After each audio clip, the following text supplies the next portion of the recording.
Nous tenons d'abord à remercier la directrice du centre hospitalier Pierre-Lot, Madame Soyer-Loiseau, pour avoir rendu ces 4e rencontres du comité d'éthique possibles aujourd'hui. Et merci également à toutes les personnes, installez-vous, à toutes les personnes, soignants et patients, qui ont participé à illustrer le thème avec les ateliers d'art-thérapie, comme vous avez pu le voir dans le hall d'accueil. Ce thème des confidences, de l'intime et du secret prolonge celui de nos dernières rencontres où l'on se demandait ce qu'on risque en psychiatrie. Difficile en effet de ne pas constater qu'il faut composer avec l'angoisse névrotique contemporaine qui s'est fixée au prétexte d'efficacité sur l'exigence de traçabilité, de transparence et de sécurité. Cette exigence ignore forcément l'inconscient, toujours apte à contrarier la rationalité technicienne et la volonté de maîtrise. C'est d'ailleurs ce qui a toujours fondé la psychanalyse à exclure les normes du classement et de la mesure. La psychanalyse, c'est une aventure, c'est ce qui fait son charme ou ce qui la rend indésirable selon les points de vue. Il faut pourtant bien se faire à l'idée qu'on prend un thérapeute comme on prend un risque, de la même façon qu'on s'engage dans une relation ou dans une entreprise. Le programme officiel de santé mentale ne propose pas l'aventure, mais, selon le terme consacré, un parcours de soins, balisé, contrôlé, soigneusement tracé. Le recel d'un secret n'y est pas officiellement interdit, mais il n'est pas certain non plus qu'il soit autorisé. Ça peut sembler risqué. D'aucuns pensent que ce ne serait pas professionnel. Le secret est ainsi devenu un objet paradoxal. Il est désirable comme un trophée parce que recherché comme gage d'alliance thérapeutique, mais le garder par devers soi peut paraître illégitime, voire illégal. Aussitôt collecté, il doit être transformé en son contraire, une donnée partageable. Et je me demande si ce ne serait pas un peu comme transformer l'or en plomb. Si on se place du point de vue du patient, confier de précieux secrets, c'est miser sur une personne qui inspire confiance, comme on confie ses économies au coffre-fort de sa banque. Mais si la moitié de la ville en possède le code d'accès, votre intimité sera accessible aux guichets automatiques. Si on se place côté soignant, moissonner des confidences et des secrets ne nous donne pas un savoir indispensable sur les patients et n'augmente pas de facto notre compétence. Alors on peut se demander comment le fait de les transmettre à d'autres pourrait nous donner le sentiment de faire notre travail. Il faut toujours garder à l'esprit que le travail réel ne correspond pas au travail prescrit. Le travail réel est invisible, donc intraçable. Le parcours de soins correspond au travail prescrit, mais le travail réel relève plutôt de cette aventure qui passe par la mobilisation de nos inconscients respectifs, dans l'épreuve de ce qui nous résiste et de ce qui nous échappe. Au final, les effets thérapeutiques durables demeurent incalculables, et la psychiatrie, une école de modestie. Étonnamment, l'éthique médicale reste mal intégrée à la psychiatrie. Les conflits de valeurs qui nous démangent supposent un effort particulier et soutenu pour être assimilés. Il faut pouvoir supporter les divergences de point de vue et l'inconfort de l'incertitude. L'éthique médicale repose sur une culture de la délibération organisée pour dissiper les désaccords, voire les rendre féconds. Votre présence aujourd'hui laisse à penser que cette soif de délibération est partagée. Et nous aurons peut-être l'occasion de ne pas être d'accord. Merci en tout cas d'être là si nombreux. Nous allons débuter ces 4e rencontres avec Émilie Guibert, qui est juriste, directrice administrative d'Émeraude 58. Et puis nous entendrons ensuite Sophie Gantois-Semet, qui est psychologue clinicienne, présidente de notre comité d'éthique. Chaque exposé sera suivi d'un temps de discussion et d'échange où vos questions et vos remarques sont attendues. Cet après-midi, partir de 14 heures. Ce seront Laurent Bibard et Marc Grassin, enfin plutôt Marc Grassin et Laurent Bibard dans cet ordre, a priori. Marc Grassin est docteur en pharmacie et en éthique médicale, maître de conférence à la faculté de philosophie de l'Institut catholique de Paris. Il intervient à l'ESSEC. Laurent Bibard est philosophe et professeur à l'ESSEC, responsable de la filière management et philosophie. Et petite cerise sur le gâteau, toutes ces interventions seront entrecoupées de texticules, selon l'expression de Queneau, des petites fictions imaginées par Sophie Gantois-Semet. Voilà. Je les annoncerai d'ailleurs pour qu'on s'y retrouve avec une petite cloche. Et bien sûr, je les conclurai avec cette cloche. Je nous souhaite une bonne journée de travail.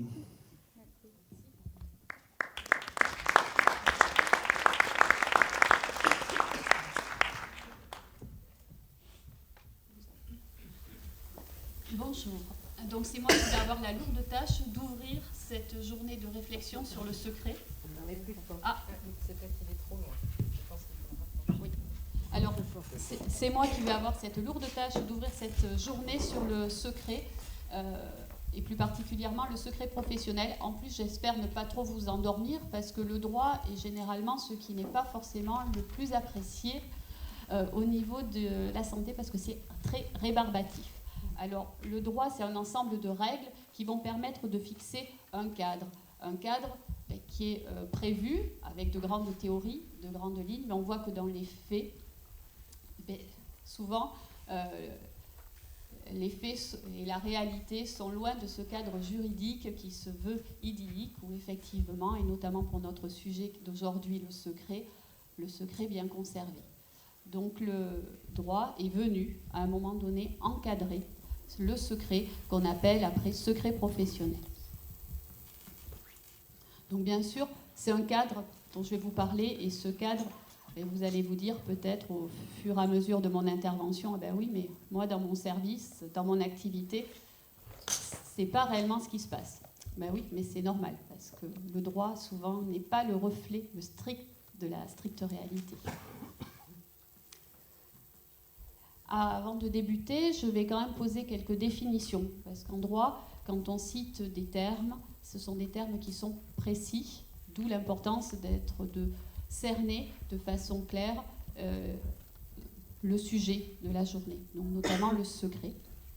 Parce que le secret est différent de la confidence, de la réserve. Donc, le secret va se définir dans le langage commun comme ce qui ne doit être dit à personne. Voilà, c'est secret parce que ça m'appartient, que ça soit une chose, que ça soit un objet, on ne doit le dire, le montrer à personne. Et en droit, c'est plus précis, ça va désigner la chose qui est cachée et par extension, l'interdiction de révéler cette chose, et pour celui qui ne la connaît pas, l'interdiction de rentrer dans le secret.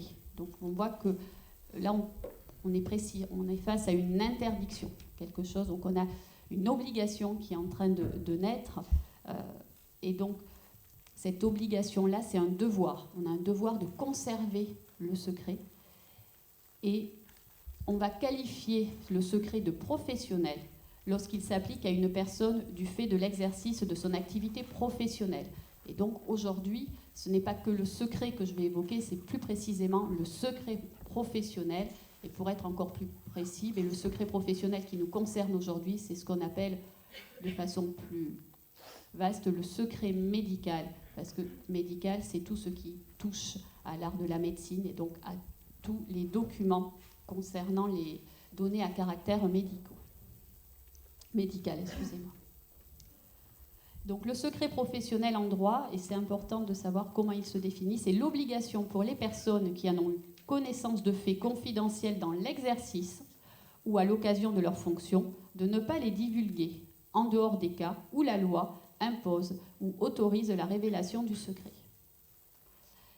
Donc on voit que dès le départ, on a le secret qui est soumis à une obligation, donc obligation de ne pas le révéler, de le taire, mais en même temps, on a des exceptions. Donc le droit commence à dire oui, mais.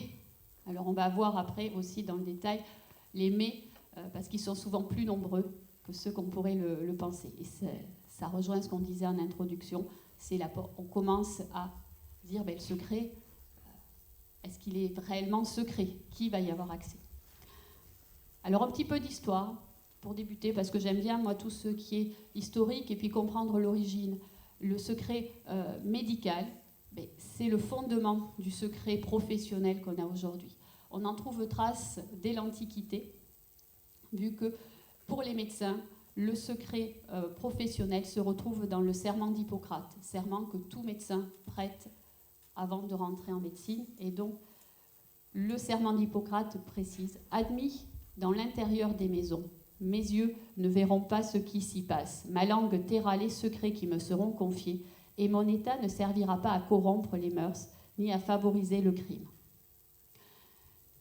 L'objectif initial du secret médical, du secret qu'on impose aux médecins, était de permettre de créer un lien de confiance entre le médecin et son patient, pour permettre au patient de divulguer tous ses secrets, même ceux les plus intimes, ceux qui sont le plus inavouables, afin de permettre au médecin de pouvoir établir le diagnostic.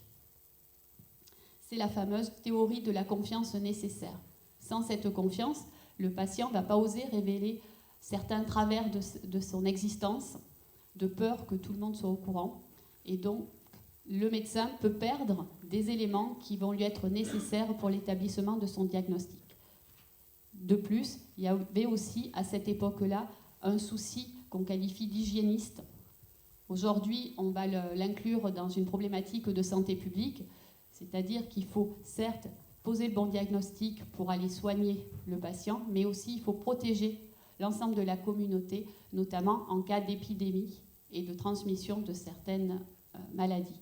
D'où cette importance du secret qui devait permettre aux médecins, aux praticiens de pouvoir poser à bon escient le bon diagnostic pour guérir, soigner, mais également protéger l'ensemble de la communauté de façon plus large. Après, le secret professionnel, bien sûr, il a évolué au fil des siècles, parce que là, je vous parle de l'Antiquité. Après, ça s'est retrouvé tout au long. On a eu les grandes crises épidémiques qui ont permis justement de mettre en place certaines protections pour éviter que les virus se propagent. Donc la problématique hygiéniste est toujours restée, mais le secret professionnel a évolué. Et depuis 2002, avec la loi du Kouchner du 4 mars 2002, le secret professionnel n'est plus simplement une obligation à la charge du médecin, à la charge de l'ensemble des professionnels, notamment de santé, c'est aussi un droit du patient, parce que la loi l'a écrit en tant que tel, en faisant rentrer le secret dans le chapitre des droits du patient. Et pourquoi c'est devenu un droit du patient? Parce que le secret professionnel a été vu plus largement comme un élément de la protection de la vie privée. Le patient a le droit, de façon très large, c'est un droit de la personnalité, au respect de sa vie privée. Et le respect de sa vie privée passe par le respect du secret qui est transmis aux professionnels, et donc par le respect du secret professionnel. Donc on voit que cette obligation initiale, qui est toujours une obligation, a évolué vers un droit du patient, et avec des objectifs qui sont différents et qui sont aussi, et des conséquences qui sont antinomiques. Alors dans un premier temps, je vais vous parler du secret professionnel comme obligation du professionnel, et je terminerai sur le secret, un droit du patient. Ça va, je ne vous ai pas trop perdu? Il faut m'excuser, hein, c'est une première pour moi, donc vous êtes en plus très nombreux, donc ça facilite peut-être pas forcément la concentration. Ils sont dingues. Donc, le secret est une obligation du professionnel. Cette obligation est sanctionnée par le Code pénal. Alors, je vais vous lire l'article, qui est un article généraliste, hein, parce qu'aujourd'hui, on se centre sur le secret professionnel qui nous concerne, donc plutôt le secret professionnel versus profession médicale, médecin, infirmière, travailleurs sociaux, mais aussi voilà, tout professionnel de la santé. Mais il faut se dire que cet article-là s'applique aussi à l'ensemble des secrets professionnels qui existent, Donc, c'est de façon générale. La révélation d'une information à caractère secret par une personne qui en est dépositaire, soit par son état, par profession, soit en raison d'une fonction ou d'une mission temporaire, est punie d'1 an d'emprisonnement et de 15 000 € d'amende. Donc, c'est pas rien. D'où le fait que l'obligation est importante. C'est-à-dire qu'on n'a pas forcément envie de l'enfreindre, donc on va être poussé à la respecter du mieux possible pour éviter la sanction. Parce que voilà, cet article prévoit une sanction qui peut aller, ce sont des maximums, hein, c'est pas forcément ce qui est appliqué systématiquement, mais ça peut aller jusqu'à 1 an d'emprisonnement et 15 000 € d'amende. Donc cet article prévoit donc la sanction en cas de non-respect de l'obligation, mais que constitue cette obligation? Qui est soumis au respect du secret, donc qui est soumis à cette obligation, et que concerne le secret? Quel est son objet? Donc qui est soumis au secret? Eh bien, on l'a dit au départ, c'est toute personne qui est dépositaire, donc dépositaire du secret, par état, par profession ou en raison d'une fonction ou d'une mission. Donc c'est la personne qui va avoir reçu l'information. Donc le patient va donner son secret, va confier son secret à un professionnel et celui-ci va devoir le respecter. Alors l'article nous parle du secret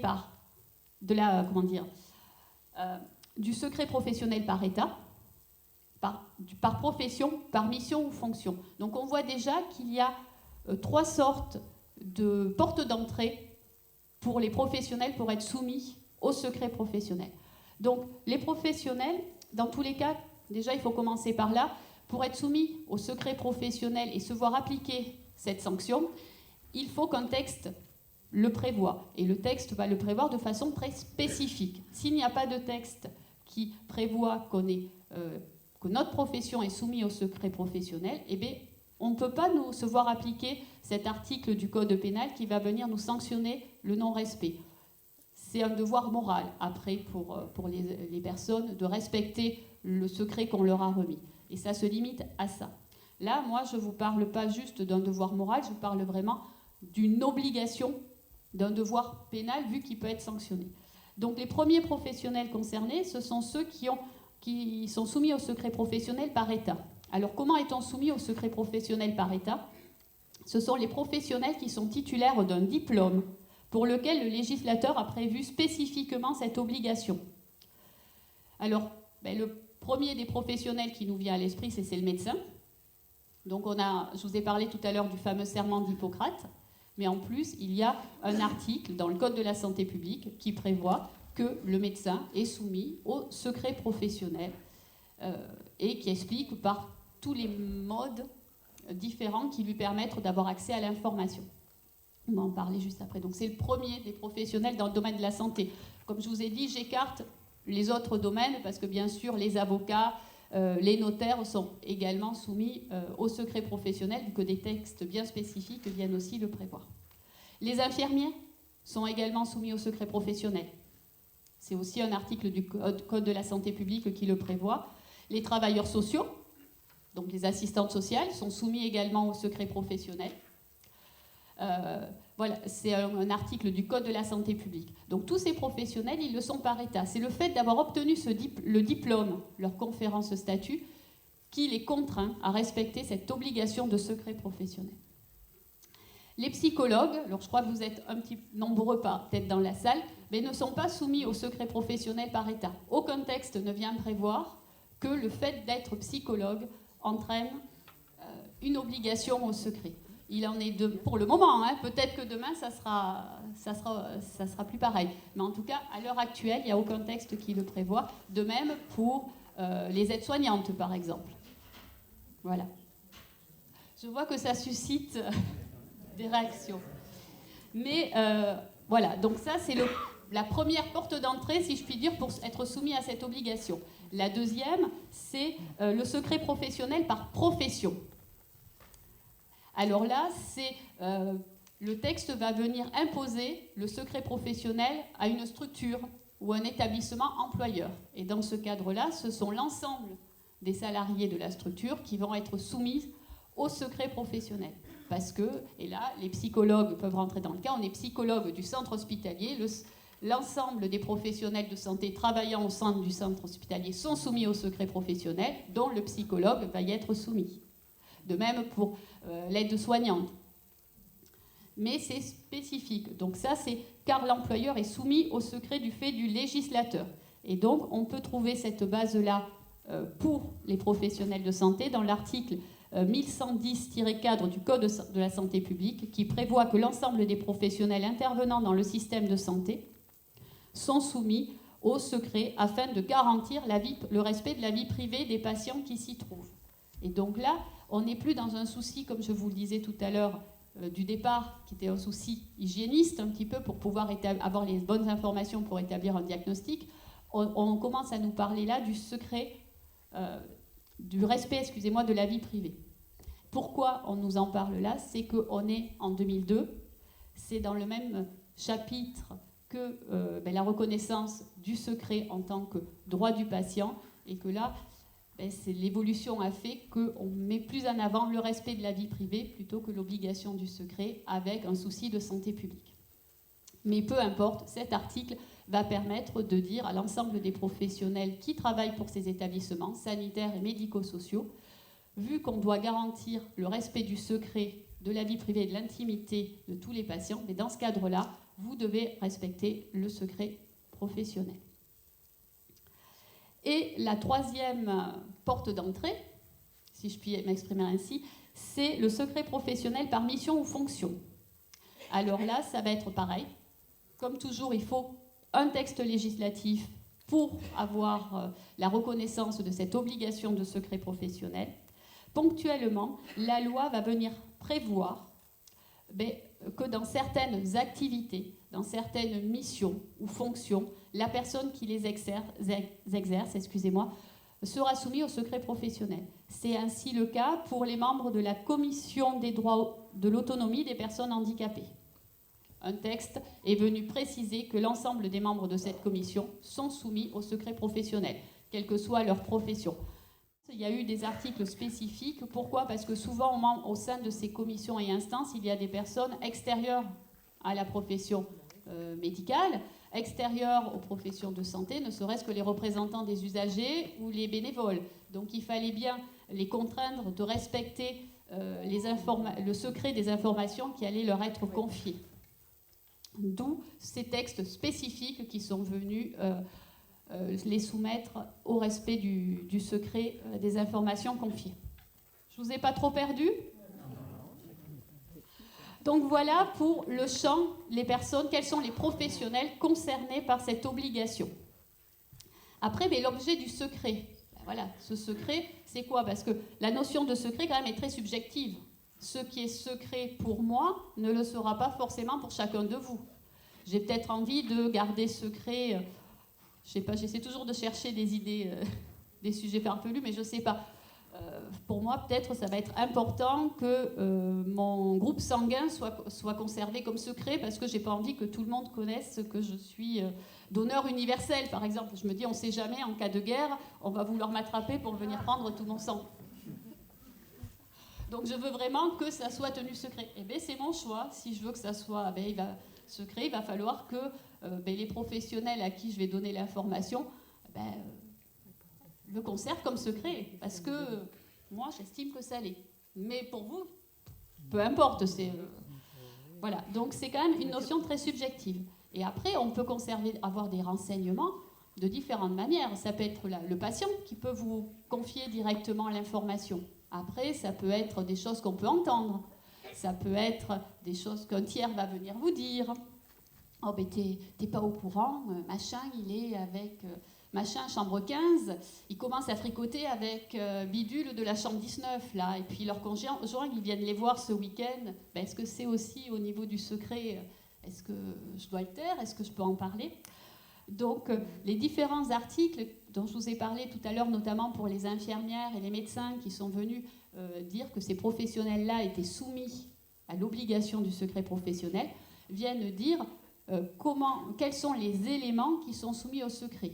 Donc, il prévoit que ce sont les éléments qui leur ont été confiés par le patient, ce sont des éléments aussi qu'ils ont pu voir, qu'ils ont pu entendre, qu'ils ont pu comprendre.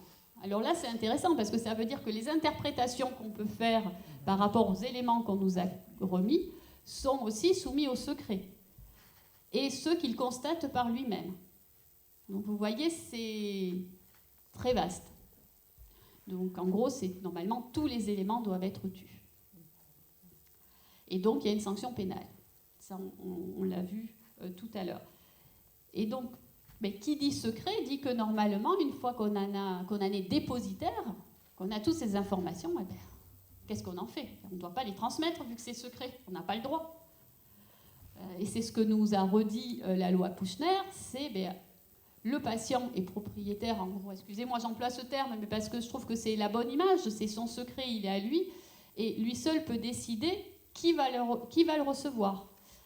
Donc, médecin, normalement, il peut pas les dire.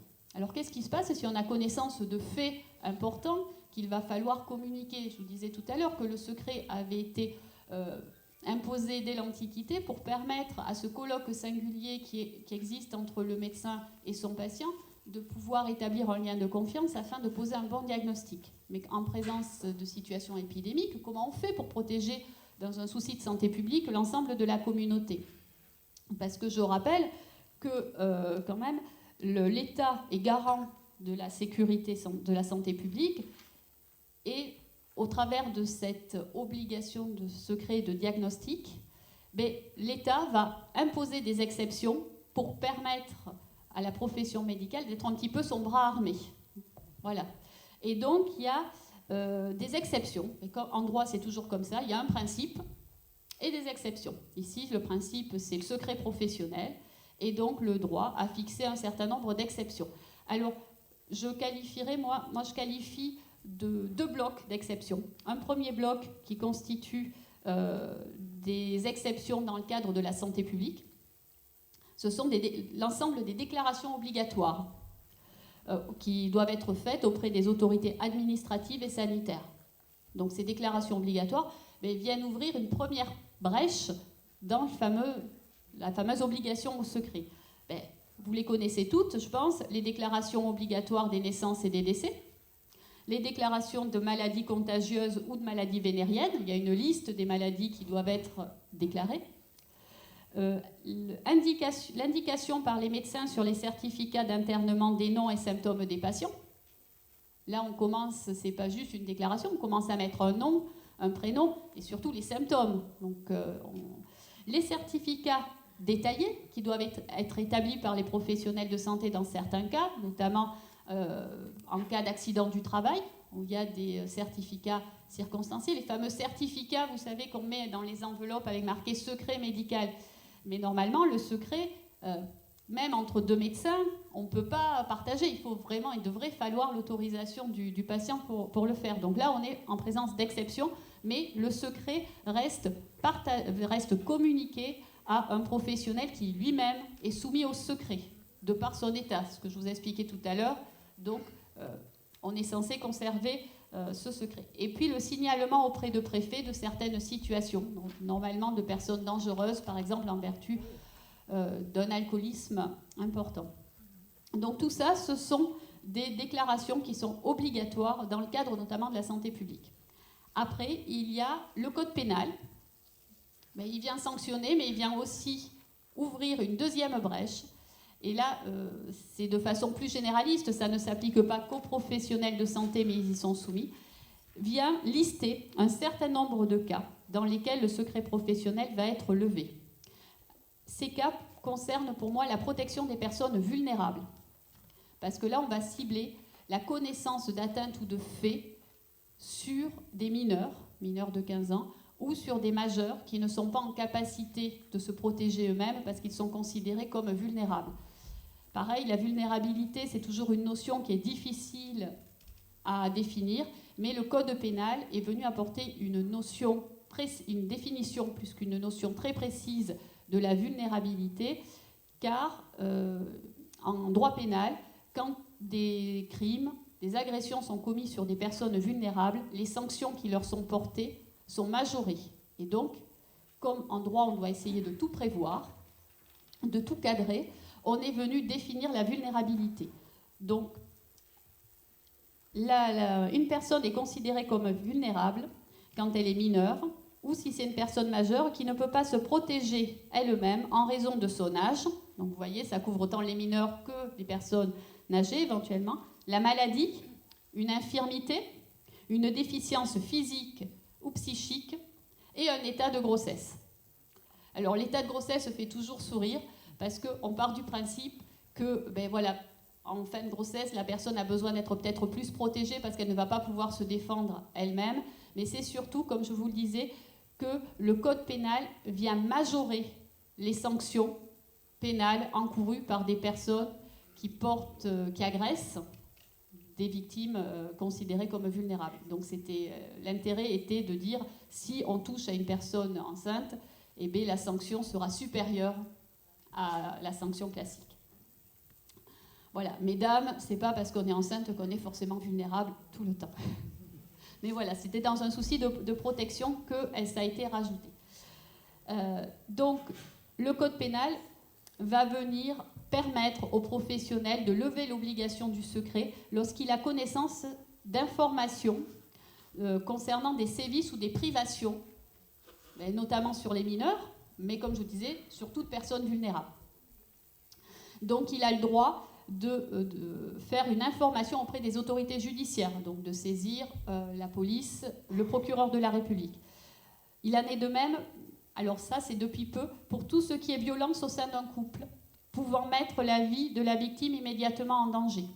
Avant, il fallait l'accord de la victime majeure pour que le médecin puisse faire une déclaration.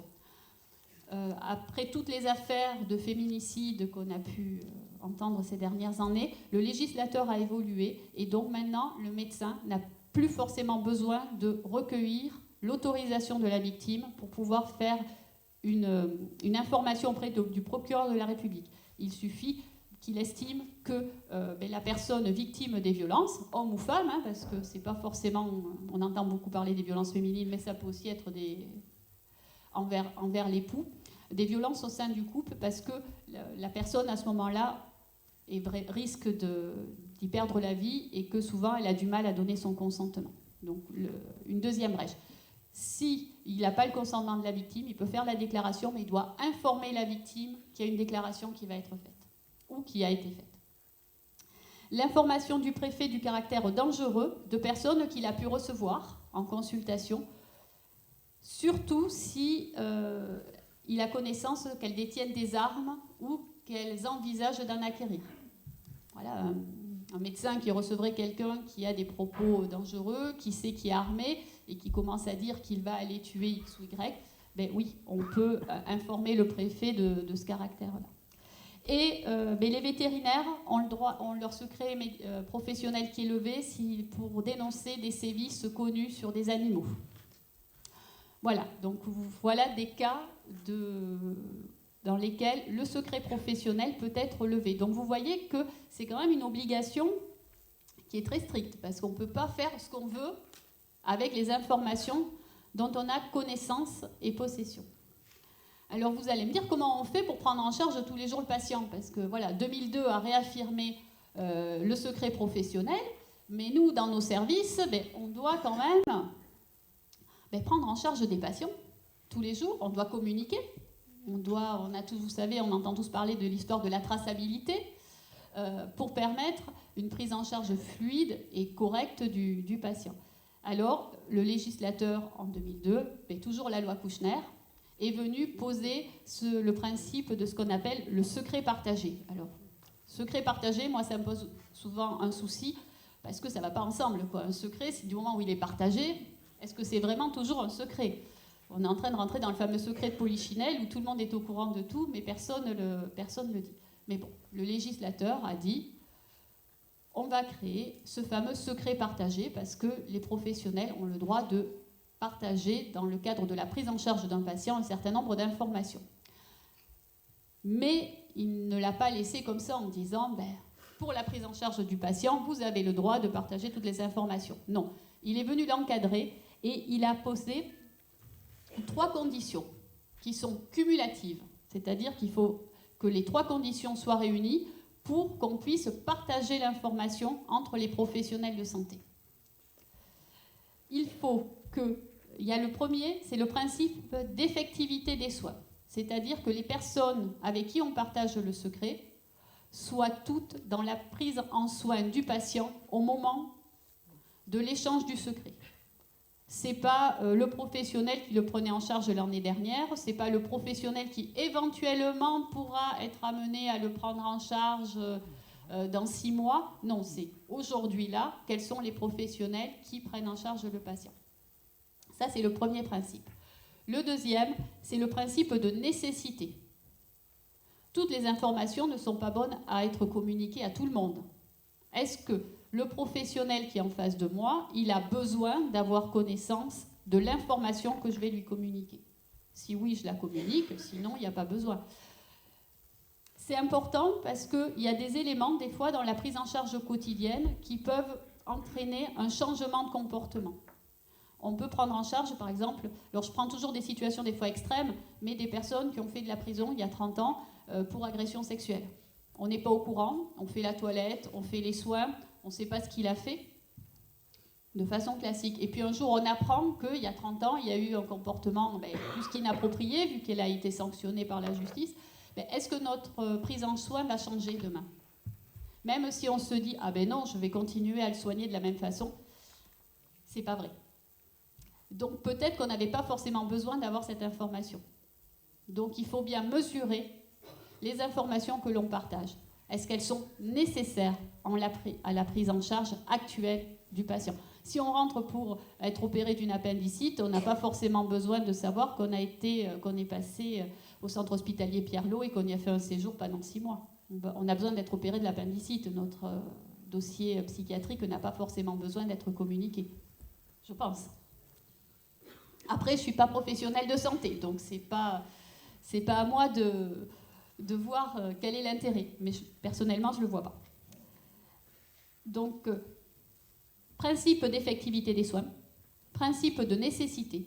Et le dernier principe, c'est le principe d'information du patient. C'est-à-dire que le patient doit être informé que les informations qu'il nous communique vont être partagées. Dans l'intérêt de sa prise en charge, bien sûr, mais il doit en être informé.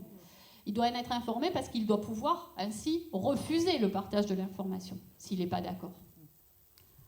Alors, il y a 2 situations.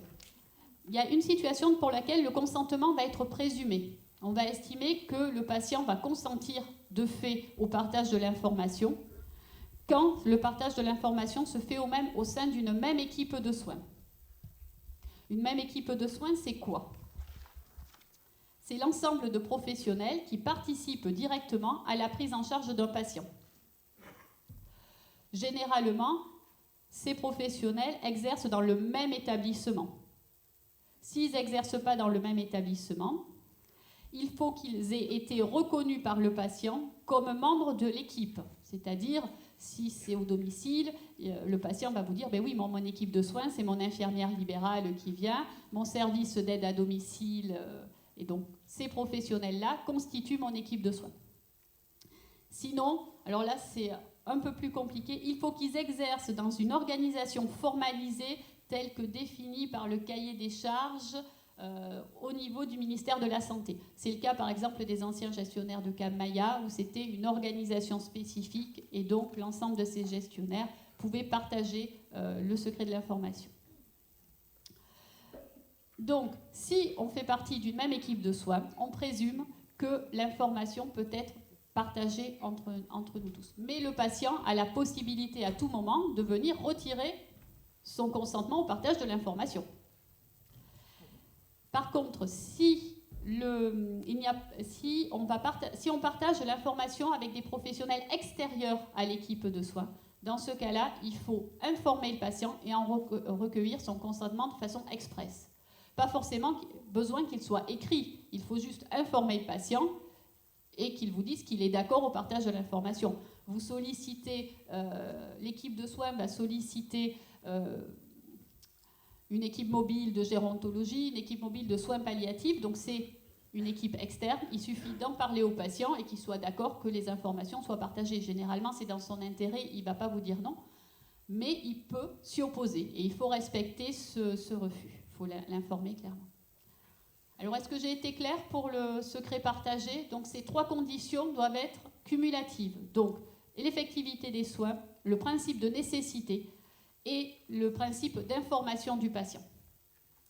Et quand tout ça est réuni, eh bien, on peut partager l'information entre les professionnels. Donc, on ne trahit pas son obligation de secret professionnel. Donc, je vous ai beaucoup parlé, beaucoup en fait, c'est un bien grand mot, de la loi de 2002 qui a été un tournant parce qu'en fait, avec cette loi, on est revenu parler du secret professionnel en le mettant dans le chapitre concernant les droits du patient. Et donc, on a fait évoluer cette obligation. Non plus simplement, ce n'est plus simplement une obligation à la charge du professionnel, c'est aussi un droit du patient et droit qui va être confronté à l'exercice d'autres droits. Donc autant l'obligation du professionnel est difficilement violable parce qu'on a vu que c'était bien encadré, il y a une sanction pénale qui va venir contraindre le professionnel qui ne le respecterait pas, autant le droit du patient, mais il peut des fois plus facilement sauter face à un autre droit. Liberté d'expression. Alors, il y a une décision qui va, concernant le médecin de François Mitterrand, qui avait écrit un livre juste après la mort de ce dernier, c'était Le Grand Secret, de mémoire, dans lequel il parlait de la maladie et du cancer de la prostate de M. Mitterrand. Ce livre a été interdit dans un premier temps parce que ne respectant pas l'obligation du secret professionnel du médecin. Parce que je précise que cette obligation de secret ne s'éteint pas avec la mort du patient. Ce n'est pas parce que le patient décède qu'il n'y a plus de secret professionnel. Le secret va perdurer au-delà. Et d'ailleurs, la famille peut effectivement, en tant qu'ayant droit, demander l'accès au dossier médical, mais que cet accès reste encadré par rapport aux objectifs à atteindre. C'est-à-dire, est-ce qu'il faut que le législateur a bien prévu la communication des informations du dossier médical aux ayants droit, mais dans certains buts, notamment celui de comprendre le décès du patient ou de faire valoir les droits de ce dernier. Ce n'est pas juste pour avoir accès aux informations. Le décès ne fait pas disparaître ce droit. Et donc, le livre a été retiré. Et quelques années plus tard, le médecin avait saisi la Cour européenne des droits de l'homme et les juges ont mis en balance le droit au secret du défunt avec justement la liberté d'expression du professionnel de santé. Et c'est la liberté d'expression qui a été retenue et le livre a pu être publié. Donc on voit qu'un droit va être contrebalancé avec d'autres droits et là il perd de sa puissance. De même que le secret médical, le secret professionnel peut être levé, mais il est levé au pénal. Je vous ai parlé que du code pénal. Devant les juridictions civiles, le secret professionnel ne peut pas être levé. Le tribunal peut ordonner la transmission d'informations, par exemple dans les cadres de dossiers d'assurance, mais il ne peut pas lever le secret professionnel. Pour le moment, en tout cas, c'est des jurisprudences constantes. Et les jurisprudences, tout comme le droit, sont amenées à évoluer. Ça vit avec notre société. Donc, voilà, aujourd'hui, le secret professionnel, c'est un droit du patient. Il lui appartient, c'est lui qui peut le lever. D'ailleurs, il lève son secret quand il désigne une personne de confiance. Vu que la personne de confiance, elle a le droit de recevoir l'information médicale concernant le patient qu'il a désigné en tant que tel. Donc c'est aussi une façon de la faire rentrer dans le secret. On lui donne l'accès à l'information connue par le médecin. Voilà, je pense que j'ai bientôt épuisé mon temps de parole.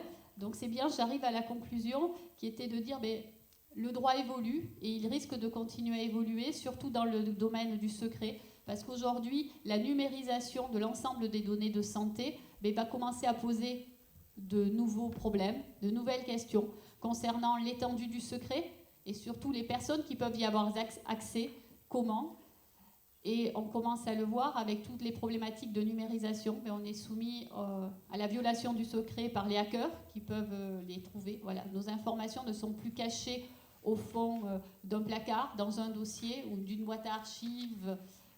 Elles sont en ligne et donc des fois mais plus facilement accessibles. De même qu'avec tous nos dossiers partagés au sein des établissements, au sein des structures, on voit que maintenant on a des dossiers partagés au niveau départemental, régional. Qui a accès? Comment sont configurés les droits d'accès? Comment sont-ils ouverts? Voilà, quelles sont les limites? Et je pense que le législateur et avant lui, les juges vont devoir se saisir de cette nouvelle problématique. Merci de votre attention.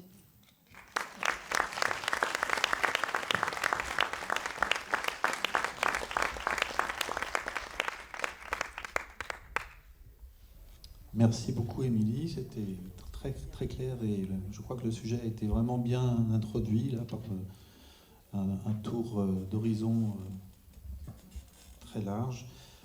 On va laisser circuler la parole.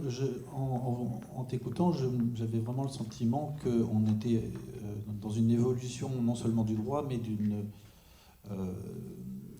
hiérarchie des valeurs sociales. C'est-à-dire que les obligations ont cédé la place aux droits individuels.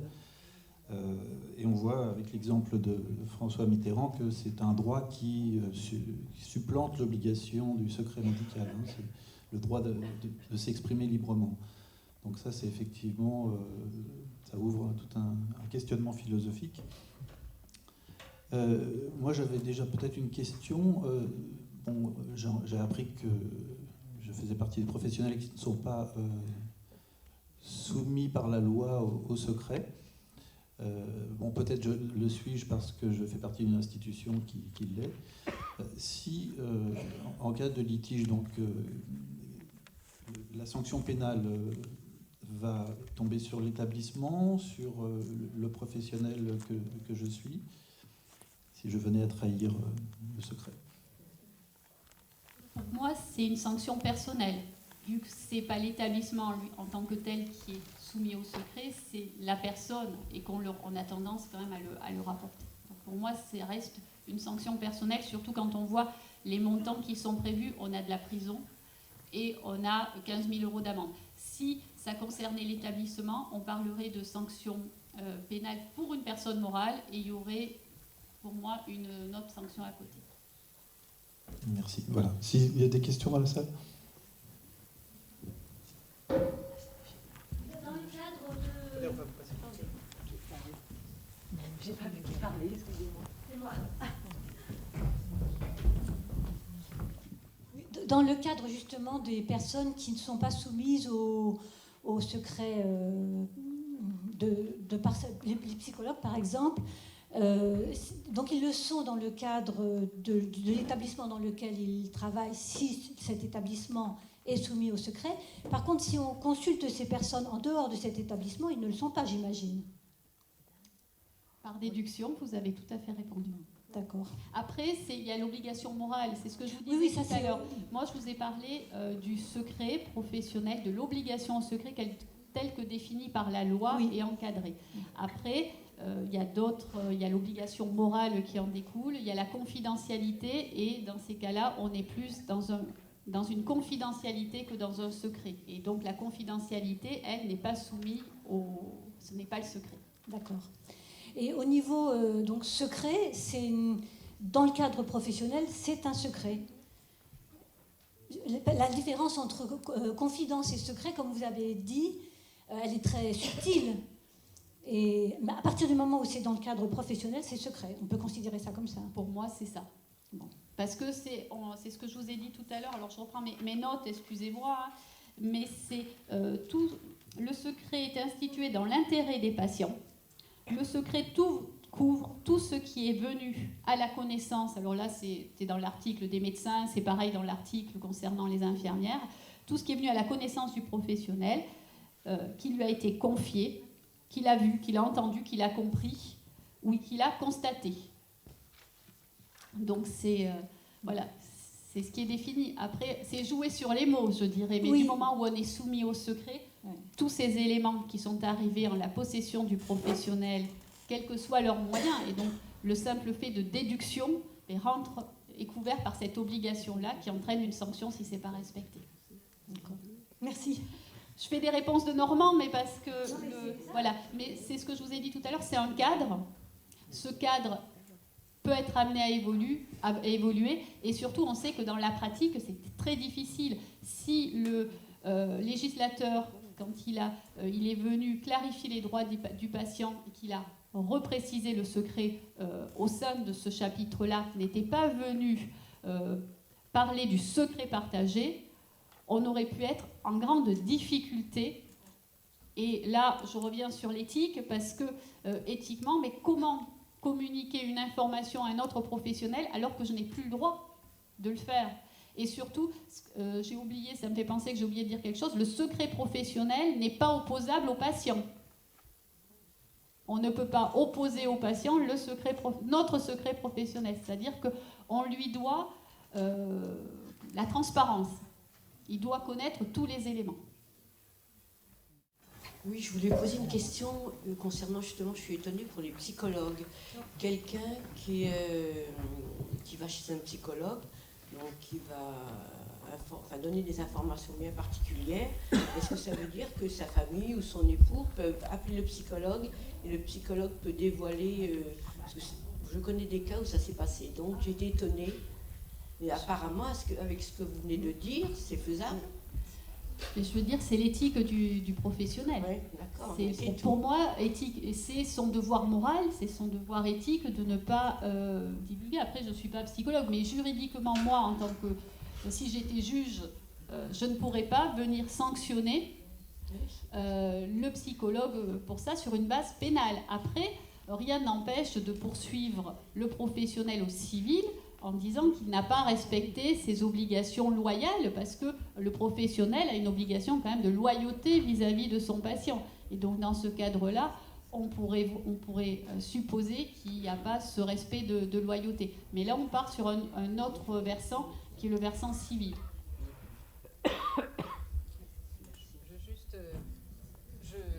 Je découvre, je suis psychologue, je découvre en même temps que vous que... Alors non pas avec soulagement, hein, parce que c'est pas le propos, mais que nous ne sommes pas tenus pénalement au secret, mais je crois qu'on a... Alors c'est curieux, parce que c'est un peu paradoxal, parce que pour le coup, mais j'y reviendrai dans ma propre intervention, on a vraiment une culture du secret, les psychologues, les psychanalystes, donc on a une déontologie qui, je pense, est assez solide par rapport à ça, qui nous est quelquefois d'ailleurs reprochée, mais...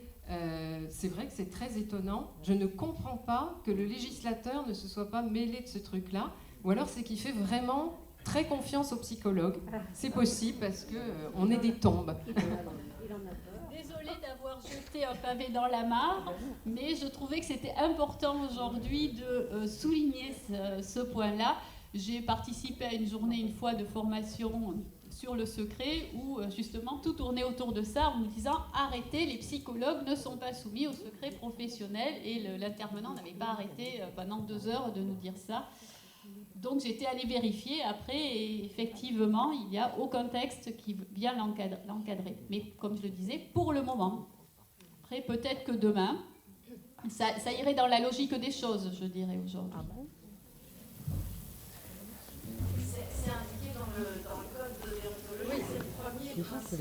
Oui, mais... Est-ce que du coup le code de déontologie a une valeur légale, juridique ? De mémoire, le code de déontologie n'est pas dans le code de la santé publique, à la différence du code du serment d'Hippocrate et du code de déontologie médicale qu'on va retrouver, dans lesquels on retrouve les références au sein du code de la santé publique. Pour les psychologues, non, et je ne sais plus, il y en a un où...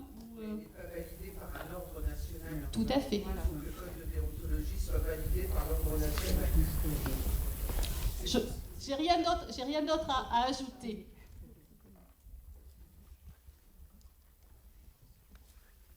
Désolée, après c'est à vous de peut-être constituer un ordre pour pouvoir faire remonter et reconnaître ce droit.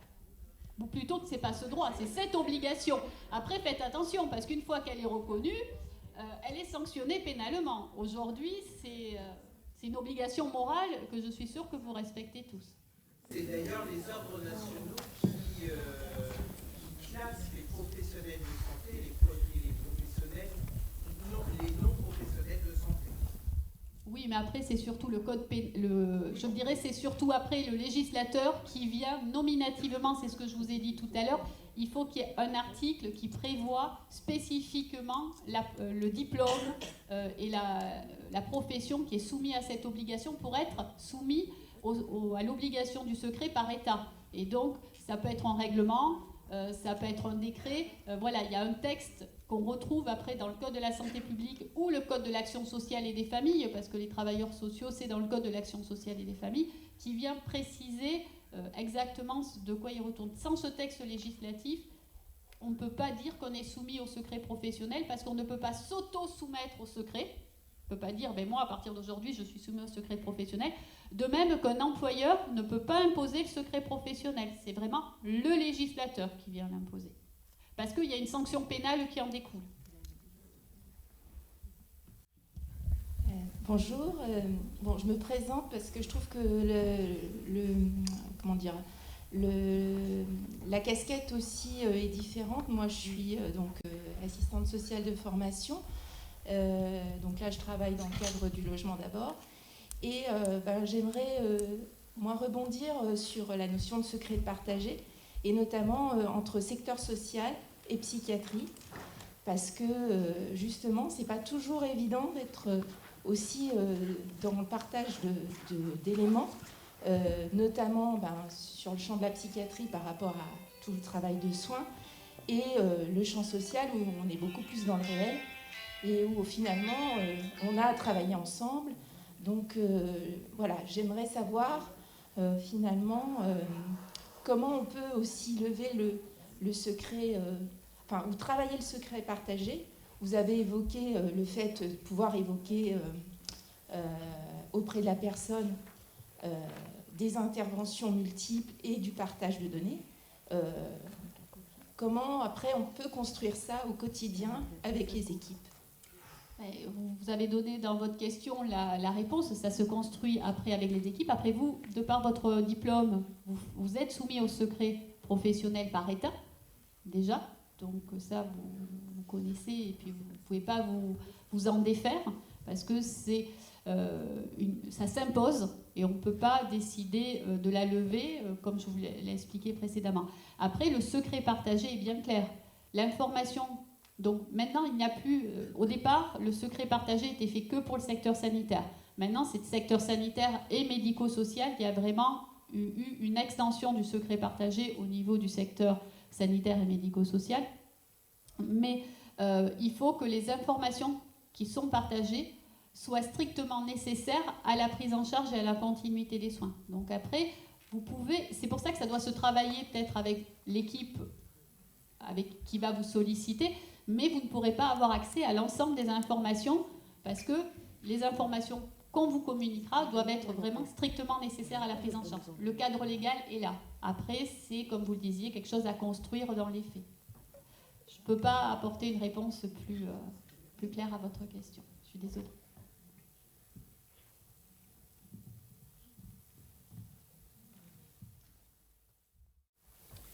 Bien, s'il n'y a pas d'autres questions...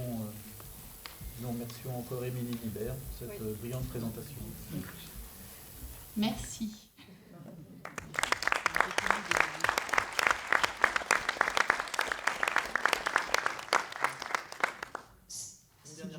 Je voulais juste savoir si dans votre expérience de la jurisprudence actuelle, quelle est l'évolution, quelle serait la tendance à la fois sur les affaires avec violation du secret professionnel, donc au pénal, et à la fois dans les juridictions civiles, pour des affaires où les juges seraient saisis sur une violation de l'éthique. J'ai pas de réponse à vous apporter. Désolée, mais je vais essayer de m'y pencher. Au civil, au civil, souvent, le secret, la violation du secret est plutôt abordée du côté des problématiques matrimoniales, c'est-à-dire au moment de situation de divorce ou de garde d'enfants, où un des deux époux va essayer de mettre en avant des éléments de dossiers médicaux de l'autre conjoint pour montrer son incapacité. Et donc, généralement, c'est rejeté parce qu'on ne peut pas lever le secret. Après, quand c'est au niveau de la correspondance, ça dépend qui a été saisi et comment la preuve est arrivée. Voilà. Après, c'est une histoire de recevabilité de la preuve. Mais normalement, voilà, les éléments du dossier, le secret professionnel ne peut pas être levé au civil. Il peut juste être levé sur le volet pénal pour pouvoir dénoncer, ce que je vous ai dit tout à l'heure, dénoncer des violences ou des sévices qui sont causés.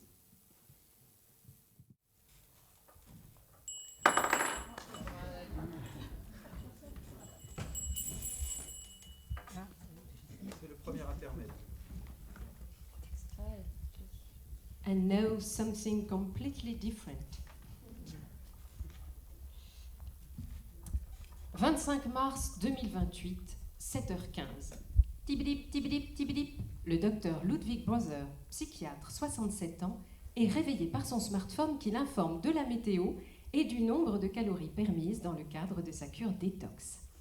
7h20, il ouvre un œil, ce qui déclenche la mise en route de sa cafetière Cup & Go et le réchauffement de ses pantoufles Bluetooth.